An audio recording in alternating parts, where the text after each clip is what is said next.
মানুষ চাইলেই লজ্জা অর্জন করতে পারে না। সদাচরণ যত দামি, লজ্জা অর্জন করা ওই রকমই কষ্টকর। লজ্জা অর্জন করতে পেরেছে যে ব্যক্তি, তার জীবনটাও সেরকম হবে দামি। আমরা জানি যে কোরআন ও সুন্নাহর লজ্জার অনেক আলোচনা রয়েছে, যার সারগর্ভ আলোচনা হচ্ছে লজ্জা আছে যার, ঈমান আছে তার। লজ্জা নেই যার, ঈমান নেই তার।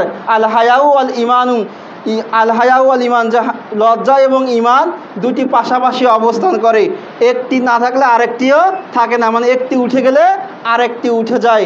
এই হলো লজ্জা। তার মানে লজ্জা আছে যার, ঈমান আছে তার। তো ঈমান আছে যার, লজ্জা আছে তার। আর লজ্জা যার আছে, সে হলো সদাচরণের একটা পন্থায় অবস্থান করছে।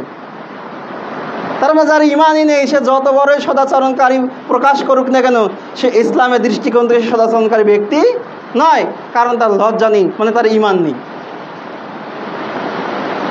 আয়েশা রাদিয়াল্লাহু আনহা বলেন যে আল্লাহর নবী মুহাম্মদ সাল্লাল্লাহু আলাইহি ওয়াসাল্লাম বলছেন, ইয়া আয়েশা, হে আয়েশা, শুনে রাখো, লাউ কানাল হায়াউ রাজুলান, যদি কোনো ব্যক্তি লজ্জাশীল হয়, হে আয়েশা শুনে রাখো, যদি কোনো ব্যক্তি লজ্জাশীল হয়, লাকানা রাজুলান সালিহান, তাহলে ওই ব্যক্তি অবশ্যই হবে সৎ।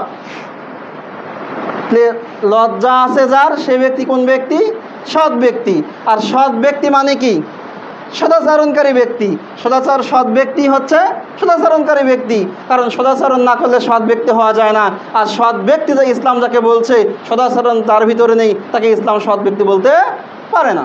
তার মানে এখানে বুঝাচ্ছে যে লজ্জা আছে যার, সদাচরণকারী হচ্ছে সেই ব্যক্তি, মানে সে হলো সৎ ব্যক্তি। অপর পক্ষে আল্লাহ ইসলাম বলছেন, হে আয়েশা শুনে রাখো, ওয়ালাউ কানাল বাজাউ রাজুলান, আর যদি কোনো ব্যক্তি নির্লজ্জ হয়, বেহায়া হয়, যার ভিতরে লজ্জা থাকে না, বেশরম আমরা যাকে বলি, এরকম ব্যক্তি যদি হয়, হে আয়েশা শুনে রাখো, লাকানা রাজুলা সু, অবশ্যই সে হচ্ছে মন্দ ব্যক্তি।